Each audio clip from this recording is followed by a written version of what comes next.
igenzurwa ryabaye ntiryari iry'ubutunzi bwa meri ya Bujumbura n'amakomine ya meri ya Bujumbura, ahubwo twariko tugira igenzurwa ry'ingene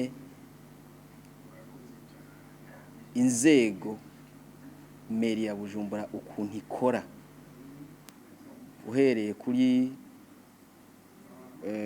novuga audit organisationnel ukuntu itunganijwe, audit institutionnel uko ibisata byayo bikora n'imigenderanire ifise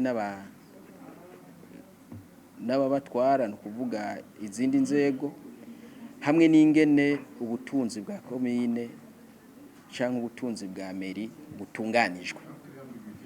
Nico gituma tutovuga ubunyene ngo twasanze bimeze uko, kuko byinshi kubijanye n'ingene meri ikora du point de vue institutionnel twasanze hariho ibitameze neza, mugabo bishobora gukosorwa. Hariho amategeko ataboneka atayo, ugasanga hariho ibyo bakora uko bavyiyumviriye, mugabo atacanditse wo kwerekana ngo dukoresha iki canke dukoresha iki.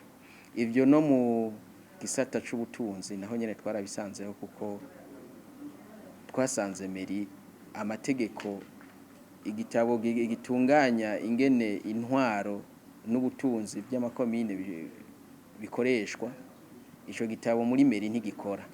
Hama dusanga muri meri arico twita manuel de procédure administrative et financière communale, hama dusanga muri meri ico gitabo ntigikora, kuko vy'ukuri ico gitabo gikora mu makomine gusa, or meri nayo si komine.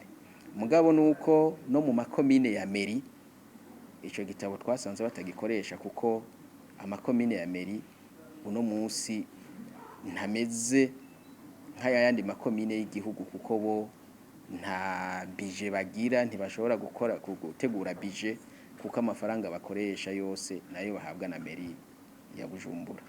Turavye ingingo y'123 y'itegeko rigenga amakomine, tukaraba ingingo ya mbere n'ingingo y'135, izo ngingo zose zirerekana neza yuko amakomine yo mu gisagara ca Bujumbura yigenga. Amaze kuba yigenga rero yategerezwa kuba yitunganiriza imigambi yayo y'iterambere, akironderera uburyo yo buva. Mugabo uno munsi kubera atari ko bimeze, nta terambere ayo makomine ashobora gushikako, kuko siyo yitunganiriza imigambi yayo ngo yashire mu ngiro uko ivyifuza, kuko nta buryo yo ifise. Ivyo ikora byose bisaba muri meri. Mu bisanzwe amategeko yanditse neza cyane, amategeko aratomoye, kuko nabo twabibaza bene vyo batubwiye ko ari ingingo yafashwe ku mvo za politiki. Twebwe rero ico twovuga nuko amategeko yokurikizwa, amakomine ya meri nayo akigenga, agakora cyo kimwe n'ayandi makomine yose yo mu gihugu. Ni iterambere ryoba kumwe ku bantu bose bo muri iki gihugu cy'u Burundi.